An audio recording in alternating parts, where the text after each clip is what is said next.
We have a ton of new information around Starfield, including the PC system specs. I'll go over the full details there as they're a little bit more odd than you would think. We also have how big the game is and how much hard drive space it's going to use. We have the AMD and NVIDIA controversy that's been going on with Starfield that's been leaving fans in disarray. And we even have a way to potentially even legally get Starfield for free. We got a lot to talk about. What's up, World Tribute, back in the video, and today we're checking out all things Starfield. Okay, so first up, let's just jump into the Starfield PC specs, as well as the system requirements, the minimum requirements, how much hard drive space is going to be used. There was a lot of details there, and it's very murky on why it's such a weird, different comparison, which you'll see in a second. Okay, so Starfield is actually going to require 125 gigabytes of hard drive space, which is insanely massive, up there with Call of Duty. In fact, it might even be more than some of the Call of Duty recent titles. Although I think that Call of Duty eventually got up there, but I think even on launch day it was around 80 gigs for the latest COD. Could be wrong. So it is quite the large game, but however, for our minimum and recommended system requirements, I'll go over those very quickly. Now for minimum, of course, they have the Windows 10 with 22H2 update. For processor, we have a 2600X and a 6800K. For memory, we have 16 gigabytes of RAM still. For the graphics card, we have a 5700 and a 1070 Ti. A little odd there, as the 5700 is definitely better than a 1070 Ti, however not as much as what you'll see on the recommended. Now of course that 125 gigabyte required space, everything else broadband internet connection and DirectX 12. Additional notes do say that an SSD is required, so no more hard drives for this game. Now the recommended is here where we get a little spicy with things, as the comparisons don't really line up. They do have of course Windows 10 and Windows 11. For the processor, they have a 3600X and a 10600K. Again, all fairly normal until we get down to the graphics section here. Now the graphics comparison here for AMD versus NVIDIA is quite wild. For the recommended specs, they have a 6800 XT, and for NVIDIA, they have an RTX 2080. And the reason why this is so wild is because on paper, the 6800 XT is around 40% faster in a lot of these benchmarks. However, AMD always has these high specs or high things on paper. However, they don't do as well in real-world performance, especially for their GPUs. And you can see that here, as their effective speed is 38% faster, their average scores are 46% faster,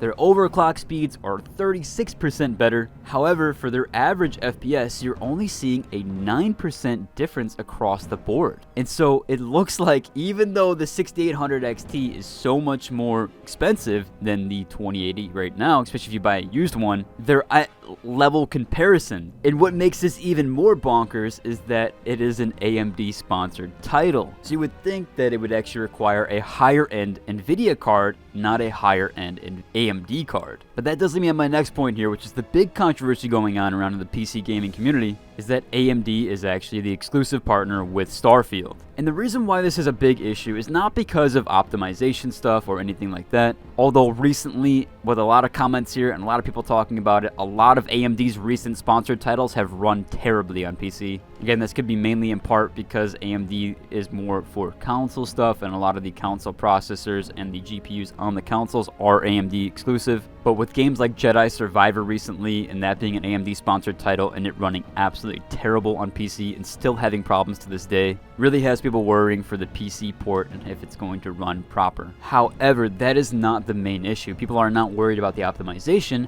they are worried about the upscaler tech. And the reason why this is such a big ordeal is because AMD has been paying to block out NVIDIA and Intel's solution for upscaling tech, which is incredibly anti-consumer. There's a lot of people talking about how terrible this is as a business practice. I myself will never buy an AMD GPU, especially after my experiences with two AMD GPUs that were completely terrible. Their drivers are pretty bad on the AMD GPUs. Their CPUs are great. I have an AMD CPU, runs fantastic. I know a lot of people like AMD GPUs because of the price point is usually pretty comparable or even better than NVIDIA. However, there's so much lackluster things with AMD. Their technology is not good for ray tracing. They also lack something called NVENC, and that's what I use to render my videos. It renders them really fast with NVIDIA's tech. So I literally can't even use AMD, otherwise my videos to render would take like 3 hours long. Yeah, AMD's tech is not good for rendering. It's not good for stable diffusion, which is something that I also use and like to toy around with. It's not good for any of the AI tech, it's not good for ray tracing, and their upscaler FSR is really bad. I know a lot of people have been used to seeing the FSR and DLSS comparisons,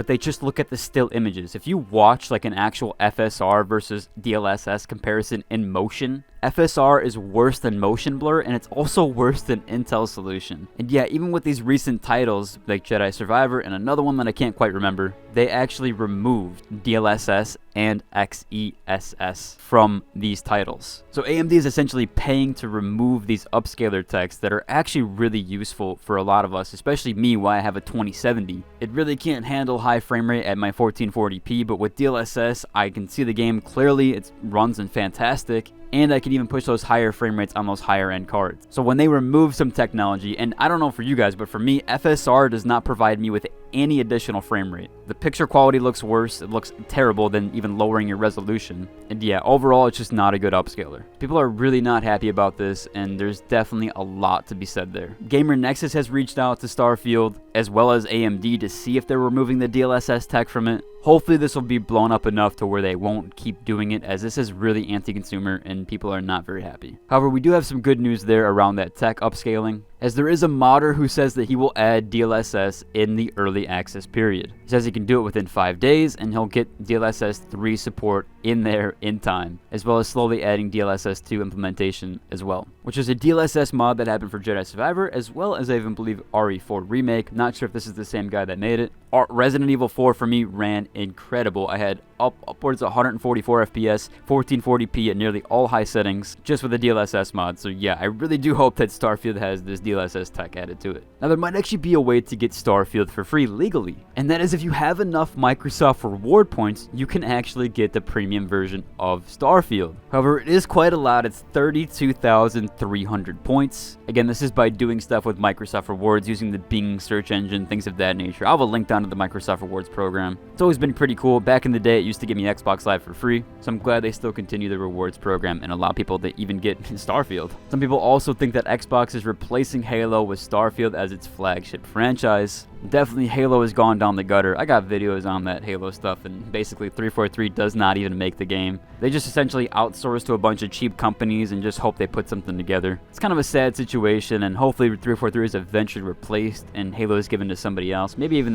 Microsoft buys out Bungie. They're planning. Hope for something like that. I just hope Halo goes to a different developer studio. Now, Starfield also did drop a creator program. However, I think I was signed up for the wrong one. There was 2 creator program things that you could apply to. I applied for the one originally, and then I'm just seeing this tweet here, which links to another one on the same website. So essentially, there was 2 creator programs. I was wondering if I was ever going to get in. I could have got into the Diablo 4 creator program. However, they said that I couldn't give away the key, and I had already purchased Diablo 4 and already had it for like a week. So I ended up just not applying, as they wouldn't let me give away the key. But yeah, we'll have to see what happens with Starfield, as I did apply for both, and we'll see what happens. But that does about cover for today's video. If you'd like, and subscribe. Into the next one. Deuces.